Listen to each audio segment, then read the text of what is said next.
Welcome home to USA Global TV and Radio, a place where dreams take flight, with authentic storytelling, diverse perspectives and meaningful conversations, where global stories unite and bridges are built beyond all borders. Discover world-class education, entertainment, hope and inspiration. Together, we're building bridges worldwide. Subscribe to our channel, USA Global TV. Download our app, USA Global TV. Be our guest or join our team. Visit usaglobaltv.com.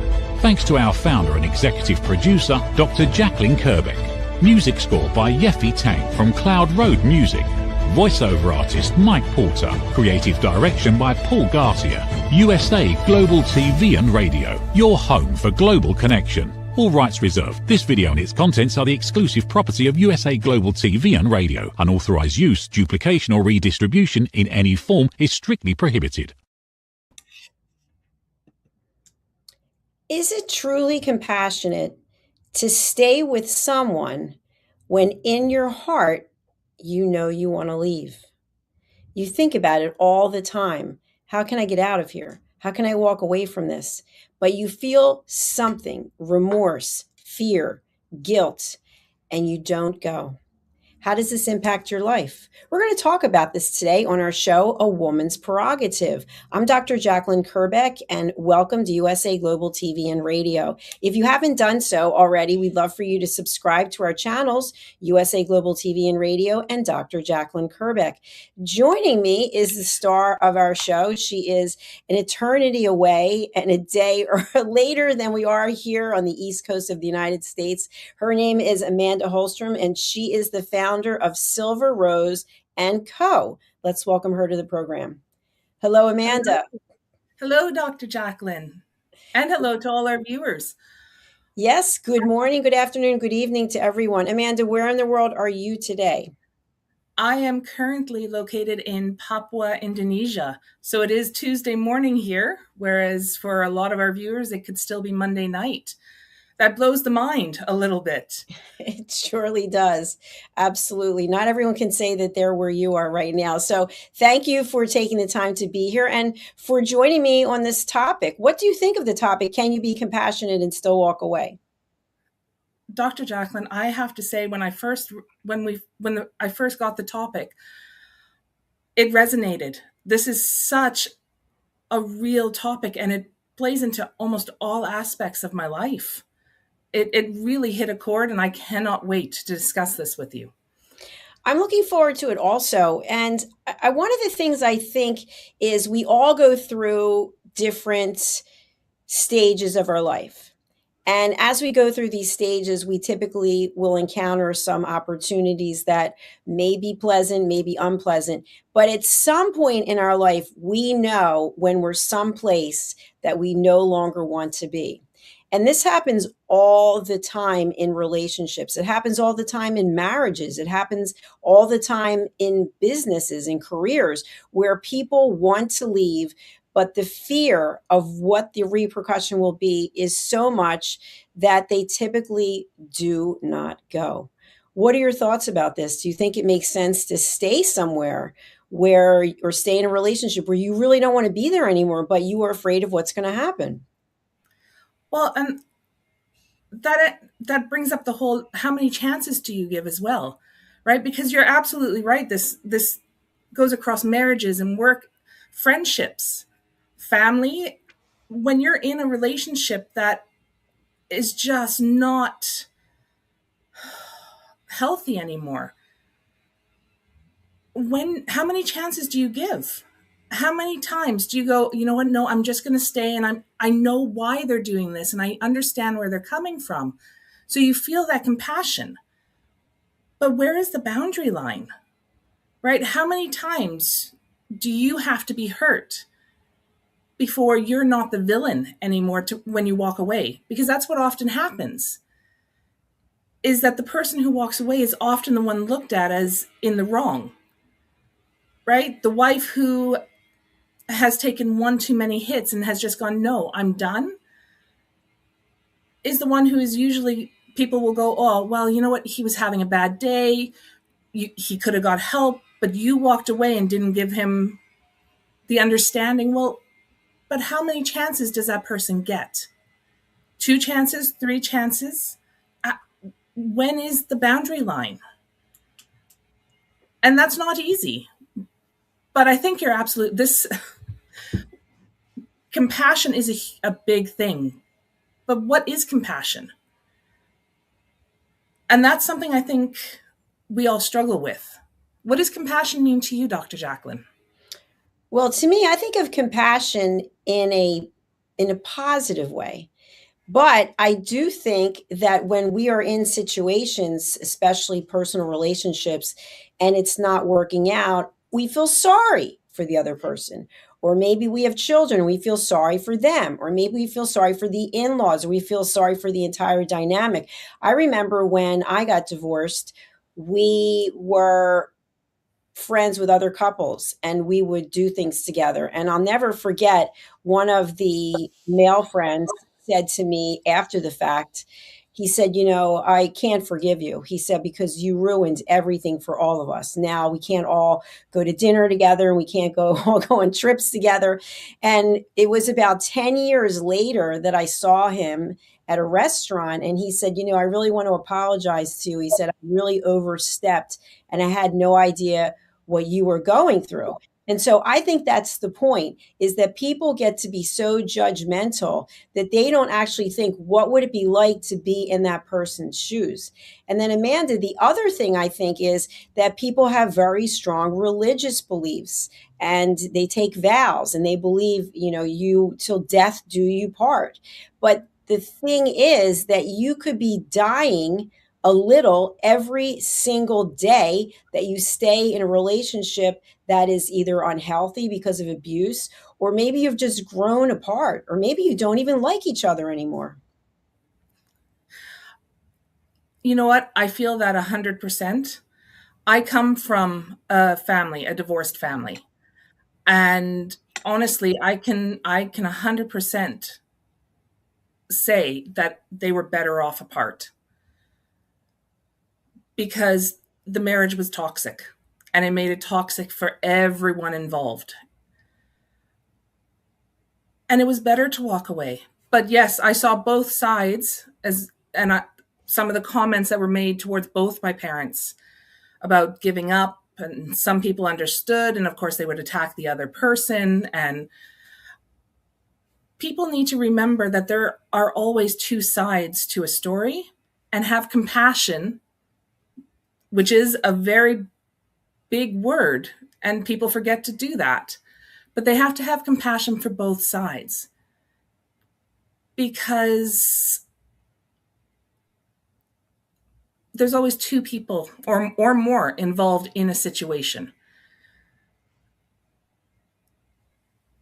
And it's that understanding that, yes, one side has to put down the boundaries, but having compassion for the other side as well, because they are also losing something, but supporting the person who has the strength to walk away and say, no, this is not working anymore. And that's not easy to do. That's a very hard thing. And I know I've wondered sometimes, can you feel compassion for the person and still not be angry if you have to walk away? I fight with that one in my personal life quite often. I've had to walk away from a few situations, and one of them still makes me very angry. The other one, though, it was the right thing to do. And I'm not angry at the person for creating the situation. And people have a hard time understanding that. But I wonder, Dr. Jacalyn, do you think that compassion and anger kind of go together in some ways in certain situations? I think that anger is actually an emotion that is a level above hurt and pain. I think when we are hurt, it can turn into anger. But I think also that compassion has to start with compassion for ourselves, that we honor ourselves. and that there are so many rules that you're supposed to follow and so many comments and judgment from other people about what you're supposed to do. And it's that saying about living in a glass house, don't throw rocks if because everyone's going through something, and you might be friends with one side more than the other or related to one party, and you take that person's side. But it could be the absolute best thing for both people involved. But to outsiders, to the family members, to the friends, it's kind of like everything's going to change now. What are we going to do about the holidays? What are we going to do about the kids or the grandchildren? And people start getting really upset because then it becomes about them. So putting yourself first and saying, I have one life on this earth. I know people believe other things, but I believe we're here once, one and done. And how do you want to spend that time? And if you talk to someone who's in a relationship that isn't working, they typically will make up all kinds of excuses. Well, I can't leave now. Well, and it's always the kids are this age, the kids are that age, we're paying off the house. She or he can't make it without me. We're going to divide up the money. I'm too old. I've been in the relationship all these years, and now I'm going to. So it just goes on and on. There's never a good time. It's the same thing when you think about professional development. I have heard, Amanda, so many times people will say, I can't do something because I don't want to spend the money. But meanwhile, look at what else you're spending the money on every day. Like if you started actually tracking what you're spending the money on, and if you ask the universe, because it's something really important, I think the money will come. But if you're in a relationship where you are truly miserable, are you really showing compassion or are you showing pity? And are you losing respect for yourself in the process? And are you angry and resenting the other person because you're staying? That is a very powerful question and a powerful thought, honestly. And most people don't think about the fact we're so used to giving compassion to other people, but nobody thinks about giving themselves compassion. They don't think that they deserve it, or they just don't think about it. Right? But they are involved in that situation and they need to have compassion for themselves for those little things that happen as well, right? You've had a bad day. You come home in a bad mood, you know that things are going rough, and people will beat themselves up and go, oh, well, you know what? I shouldn't have done this and I shouldn't have done that. But have a little bit of compassion for yourself and go, okay, I did my best. This didn't happen because of my bad day. It didn't happen because of this. It just was a bad day. I'm going to reward myself. I'm going to have a bath. I'm going to allow myself to have that glass of wine or a nice cup of tea. And I'm going to have compassion and allow myself to have some quiet time because I made it through my day. Or I am estranged from both of my parents, unfortunately. And they both happened at different times. With my father, it was a mutual decision. We had a last meeting, took my kids for a visit on one of our trips home in the summer. And I remember at the end of the visit, I went, this was nice. We should do it more often. We should stay in touch more. And his comeback at me was, well, I'm busy, but you're welcome to stay in touch. And I remember that shocked me a little bit. And my comeback to him was, well, we're busy as well. We both work. We have 3 children. And it was the wrong way to come back. It wasn't helping the situation. I can fully admit that. But I did try for a year to send messages, and then I just went, you know what? I can't do this anymore. And we haven't spoken since. That was almost 17 years ago now. And I remember about a year after that, even, I had to sit down and actually think it through, because I still was holding on to a lot of anger over the situation and hurt. And I had to realize that it wasn't about just me. There was two of us in that situation, and I had to allow myself to have that compassion for both sides, but for myself. And that was a huge moment where I was able to just go, you know what? I'm not angry anymore. I'm not hurt. It happened for a reason, and I'm sorry for it to happen. But I had some compassion because it was a loss. And the moment I allowed myself to have the compassion for myself, it put a whole new perspective on the situation. Have you ever had that?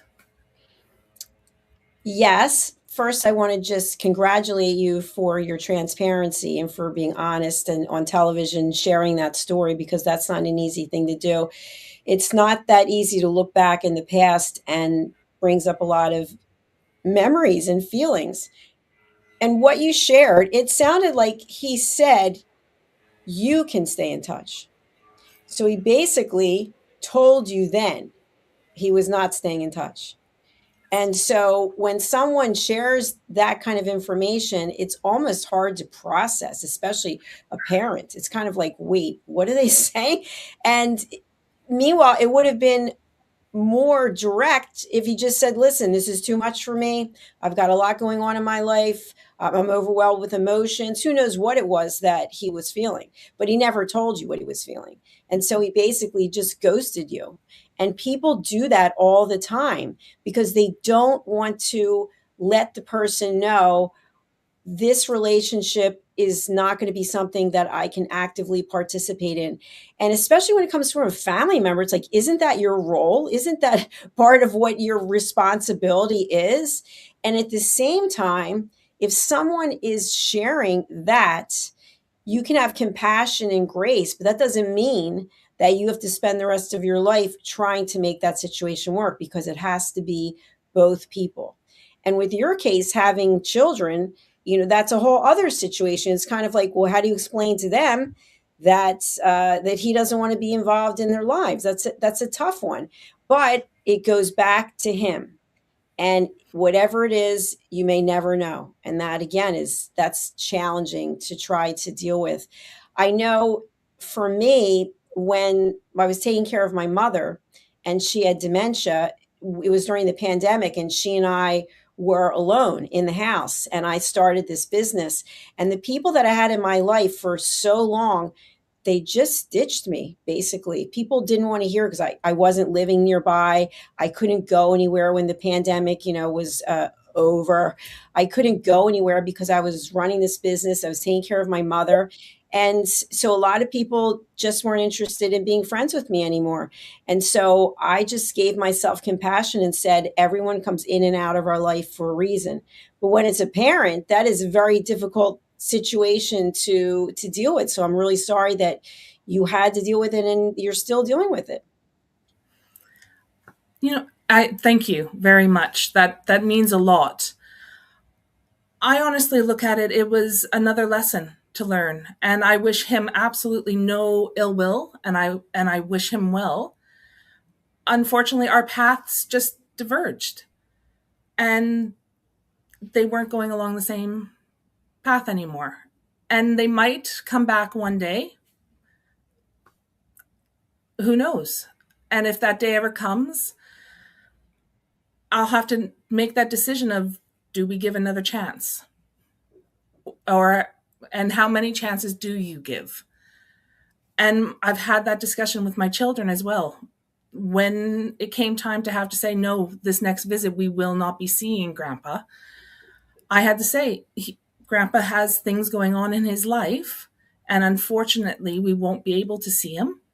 He still loves you, which he does. I'm positive he still loves all of us. It was just he was not able to be there at that time. And I've always told my kids that if they want to reach out, they are more than welcome, and I will support that. But it has to be their choice. Well, I honor how you've handled that, because you could have handled it and said, he's this. Don't you dare contact him. I don't want to have anything. Because sometimes people do that.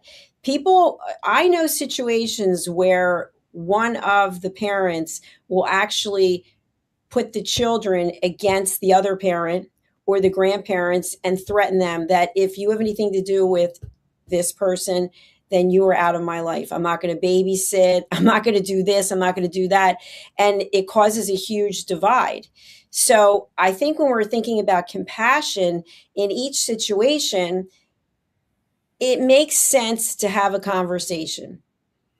Because if the other person doesn't know anything, and this happens a lot, Amanda, by the way, let's say you're in a marriage and the person's really unhappy, but they never communicate that specifically to their spouse. They're trying to show them in every way possible, to dropping clues, maybe picking fights. There's all kinds of ways that people can do this. And the other person's just not getting it. And so then you decide to leave and the person's in a complete state of shock. I didn't even know you were unhappy, because you were giving clues, but you weren't being direct. And so what I would recommend in any situation is that you have the conversation, which is not an easy conversation. And the conversation is, I want you to know this has nothing to do with you. It's really about me, and I've outgrown this relationship. What are you talking about? What are you, crazy? You're going to get some kind of feedback, but you don't have to defend yourself. It's basically, I want you to be happy too. And I know I'm not the person to fill this role anymore. And there's someone else out there for you. And by me staying, I'm preventing you from being with the person you're meant to be with. And that is not an easy thing to say. And it's not an easy thing to believe. And it's not an easy thing to actually take action on. But at least show the other person you have respect for them. I've heard so many stories, and it's happened to me, where you're in a relationship with someone and they just disappear. They just stop calling. So I've never been one to chase after. I've never one to make phone calls. Although when I was younger, yes, I would make a zillion phone calls. I'd call the police. I'd call like the hospital is so-and-so there. And basically the person just wasn't into me anymore. But they didn't tell me. And so have the respect for yourself to actually tell the other person. You don't have to go into the gory details, but you can say, I've really enjoyed this relationship, or I really enjoyed working at this organization. And I know my path is taking me in a different direction. You don't have to belittle anyone. You don't have to insult anyone, but you can say basically, this doesn't feel like a good fit anymore. And I think there's probably someone else who might be a better fit. So I just wanted to give you the respect of telling you that. I love that. And I absolutely agree with you about talking. You have to talk. You have to communicate. Because I think a big part of compassion in any stage, towards yourself or towards somebody, but you can't have compassion if you don't understand. And you can't understand unless you communicate. And I know that is something that my husband and I have struggled with. We've been married now 26 years, and communication is still not one of our strongest areas, though we do work on it quite a bit. And you go through those transition stages in any relationship, whether it be family or friendships, work, because we're constantly growing, we're constantly changing. And I know some of those key transition times is when kids are young, big job changes, midlife is a huge one, empty nesting. And that's the stage my husband and I have just started. And every step of the way, we've had to have a conversation. And we've had to decide, well, are we still going along the same path? Or are we diverging? Are we taking two separate paths now? And every time we've come back and said, no, you know what? We're stronger together. We're going to make this work, and we grow together. I do admit that this empty nesting one is probably our hardest transition so far, and we're struggling. but that's because our communication hasn't been great. I travel a lot, and he works very long hours in this current posting. So we don't have a lot of time to sit down and have that communication so that we can understand and we can have compassion for each other's situations so that we can grow from that. So you're absolutely right. It is a very difficult area of any situation to have. And I respect those people who can have those discussions and go, okay, I still love you. I still respect you, but we are going our separate ways, because that is a hard thing to, not that we're there yet. I'm not, and I hope Brian's not watching this and thinking that's where I'm leading him towards, but that's not an easy decision to make when you have a history. It's very true. What you said was very, very true. I personally, I'm sure I'm going to get a lot of boos for this, but I personally, at this stage of my life, I don't believe in marriage. I would never get married again. And so I have a lot of respect for people who are married, who figure out ways to make it work. But I don't know that we were actually, I know the Bible and everything else, but I just think as human beings, I don't know that we were actually meant to be with one person through our whole life. Because if you think about it, one person's growing more than the other person's growing. Can you grow at the same pace? Can you have respect for the other person when maybe they're working on their figure, or they're working on the bank account, or they're working long hours and they're not home? And we could go on and on. And I think it takes a tremendous amount of trust, respect, and communication. And so I congratulate you for 26 years of marriage. I think that is incredible. I know my own parents were married, I think it was 54 years. And so that's really amazing. And everyone in my family is married and has been married for a long time. I'm the only one. I'm the outlier.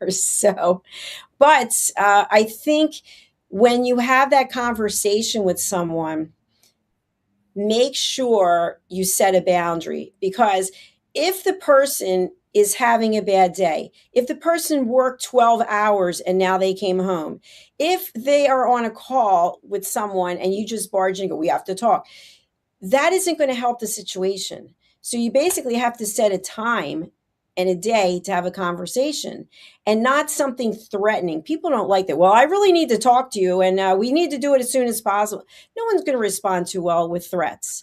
So it's basically, I'd really love to just talk about our relationship. Now, that can be something that is frightening to someone else. Oh, now here we go. This is going to be a whole BI, what session.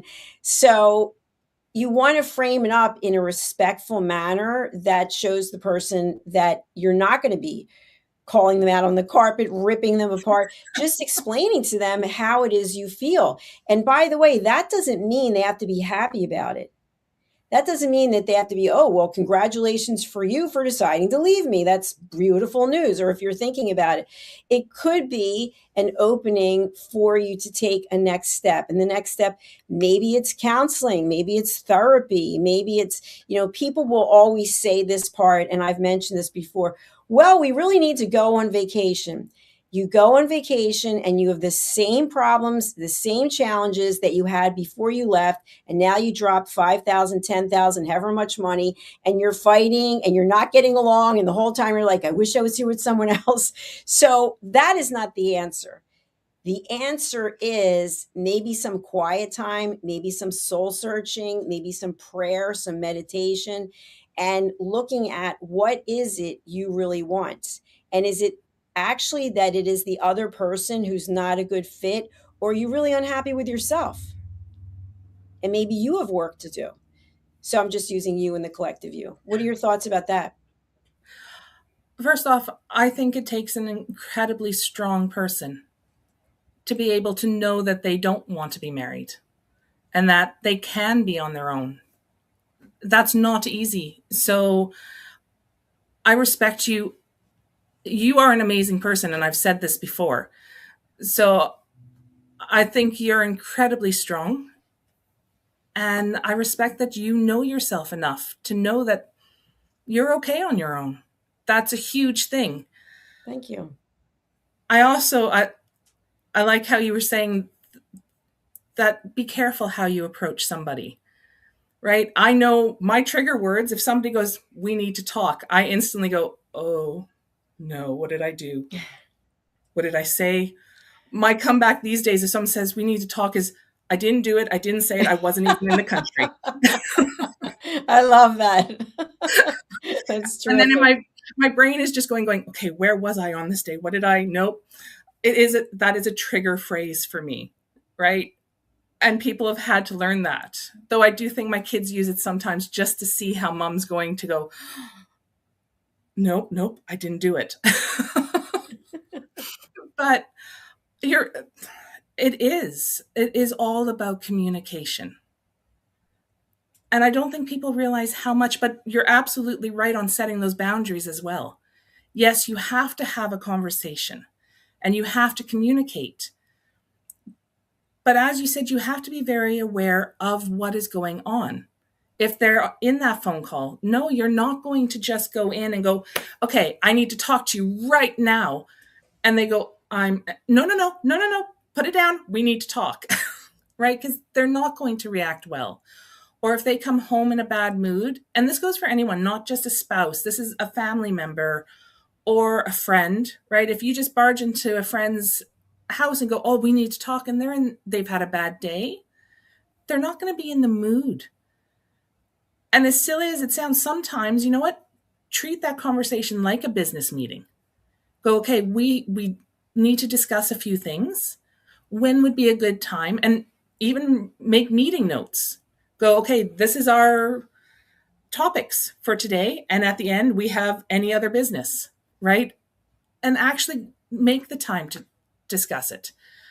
I know that sounds silly, but sometimes in today's world, it is so busy that you forget you need to make the time to talk so that you can understand what the other person's going through. They can understand you. You make it a safe circle. And I've done that with friends as well, right? They'll go, oh, we need to talk about something. And I instantly, again, I go, okay. And they go, no, it's not bad. And I'm going, okay, can we phrase it a different way? Would you like to have a cup of tea? And we're going to sit down and talk. And they'll go, well, something was said. And you go, okay, let's look at that. You're already feeling a little bit of compassion for them. So you're going to be more open to having a conversation, which is going to help fix the situation if something has arisen. Because if you're not feeling anything towards them other than anger or fear that you've done something, the situation's not going to work itself out.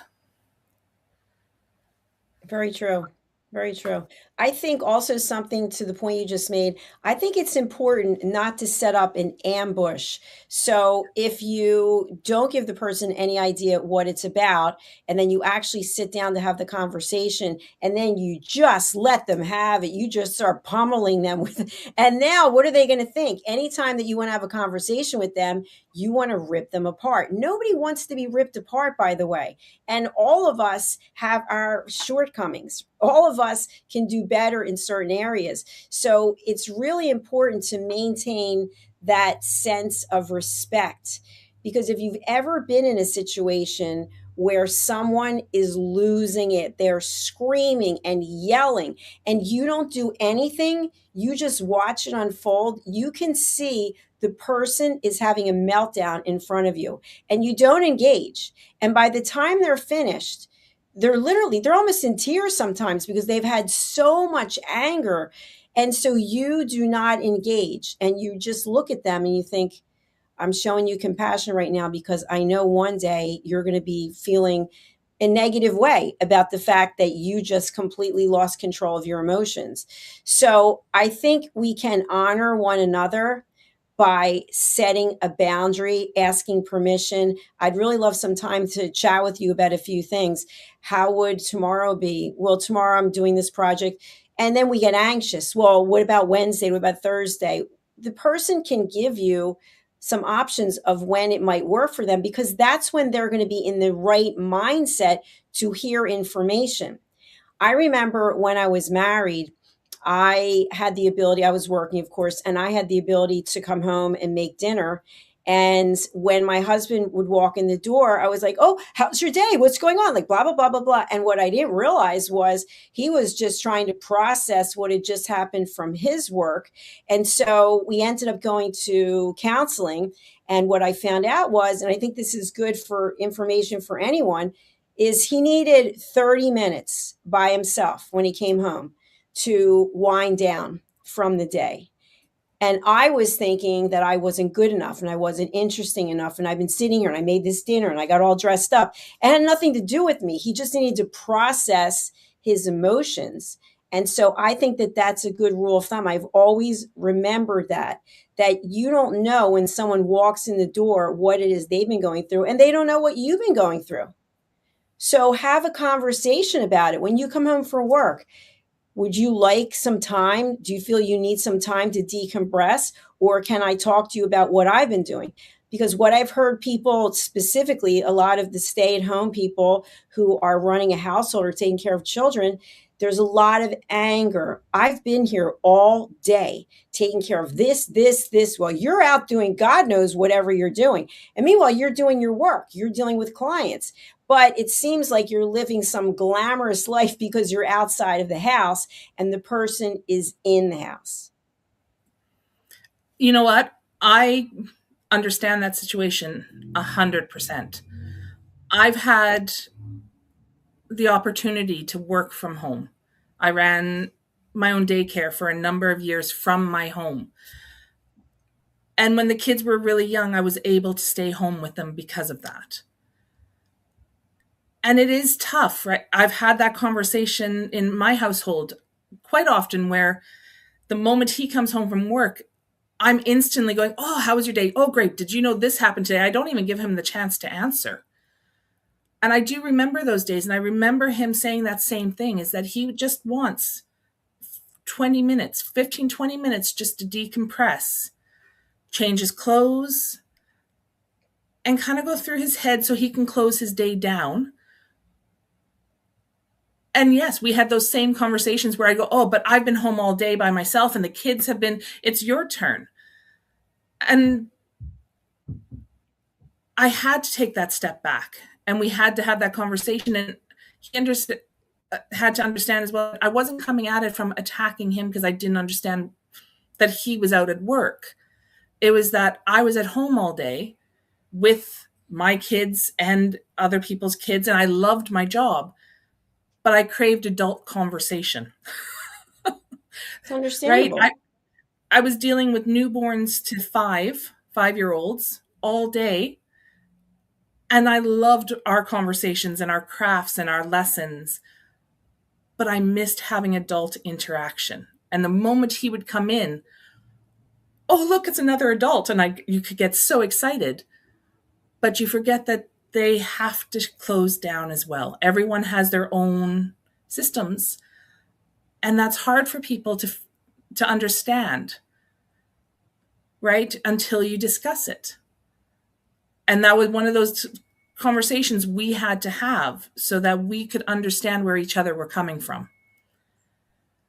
I've had it with friends as well, right? And I remember in high school having to have that discussion with somebody who school wasn't the most important thing for them. They wanted to go out all the time. They wanted to go to parties. I wanted to study. And I always was a little more quiet. If I could have a quiet hour or two to myself just to read, have a cup of tea and read, I was the happiest person on the planet. And we had to have that conversation. I'm still friends with this person because we were able to talk about our differences and we were able to compromise. Because of that, I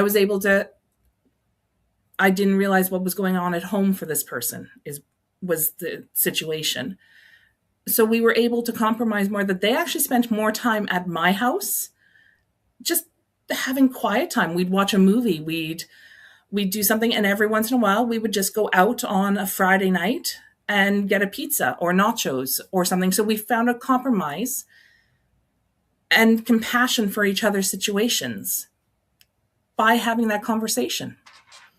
What a beautiful way to wrap up this conversation today. Having compassion for yourself, having compassion for other people, and realizing you don't know what is going on in someone else's life, and they don't know what's going on in your life. So if someone says to you, I've decided to leave, I've decided to quit, I've decided whatever it might be, before you jump to some kind of conclusions and start using, what are you, an idiot? Are you a loser? Do you realize what you're giving up?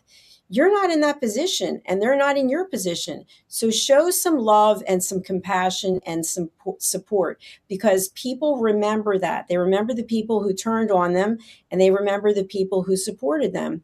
Amanda, what is it you can do for our audience, and how do people find out more?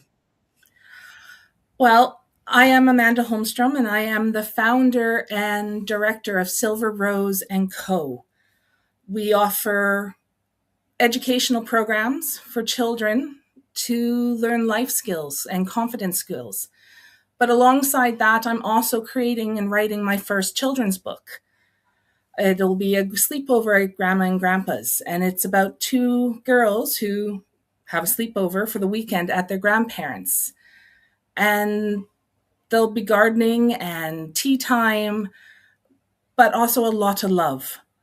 And this will be this project. I am very much looking forward to sharing it.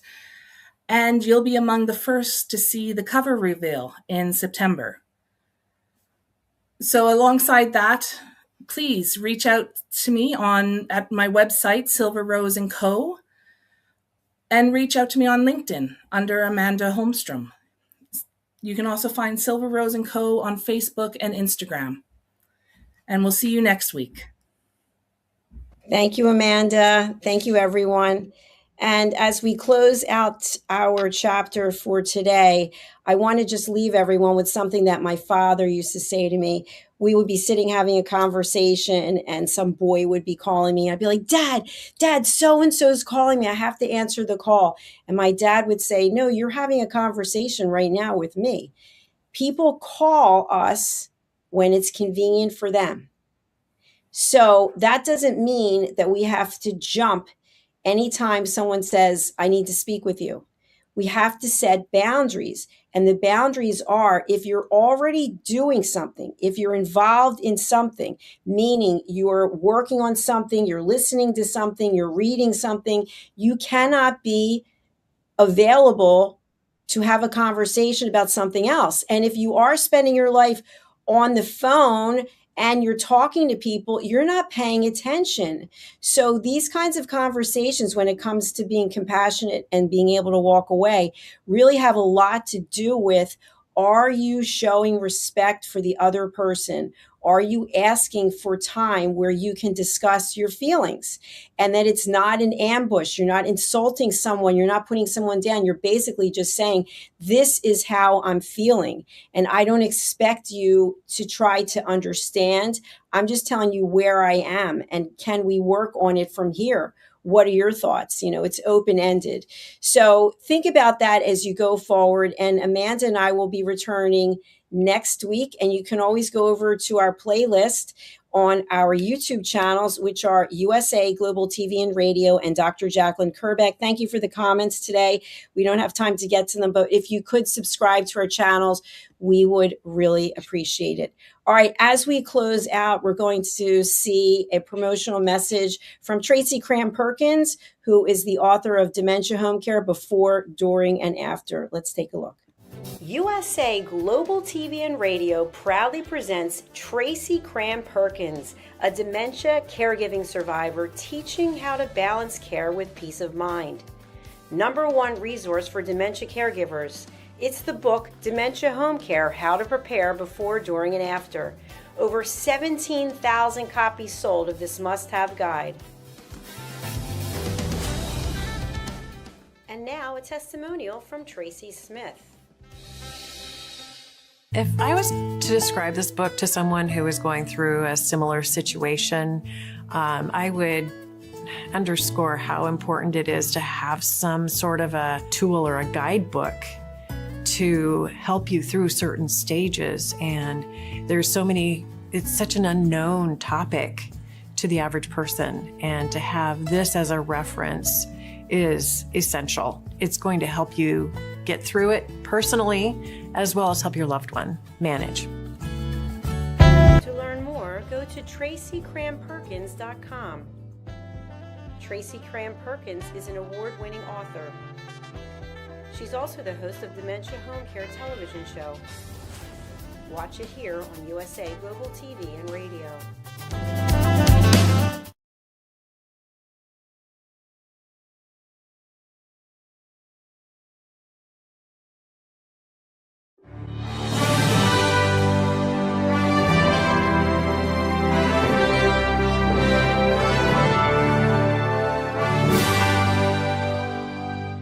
Which of these 5 statements sounds mostly like you?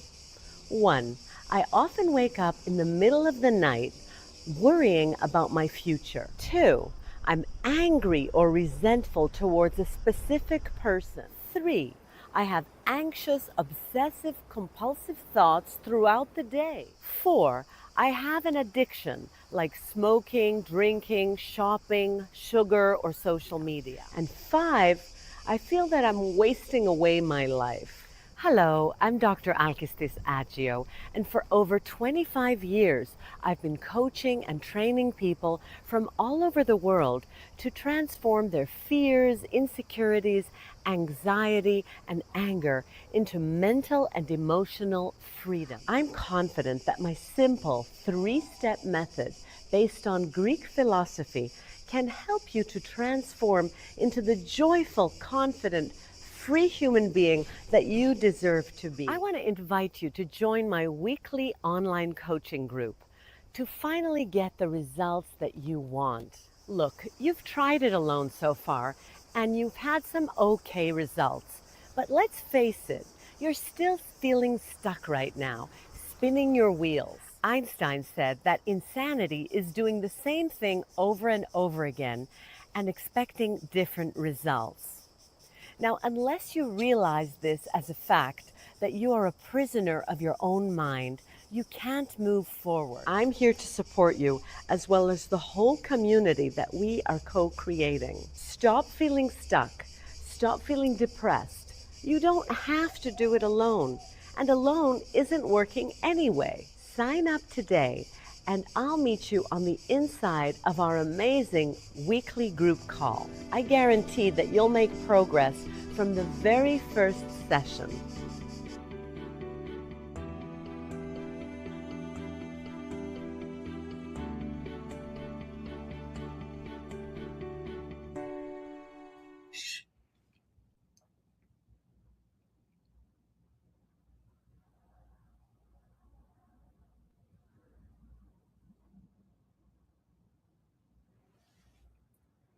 I do want to give a shout out to Dr. Alkistis Agio. I have her book right here. It's actually personally signed for me. I met her in Greece. And by the way, that video that she did is at her home on the Aegean Sea. It is quite impressive. And I'm actually going to be seeing her in September. So please do reach out to her. She's an outstanding coach. And I do highly recommend this book. The Agio Method with the 3 steps is in here, from fear to freedom. So we'll see you again next time. Thank you again for being here. We appreciate all of you. And remember, subscribe.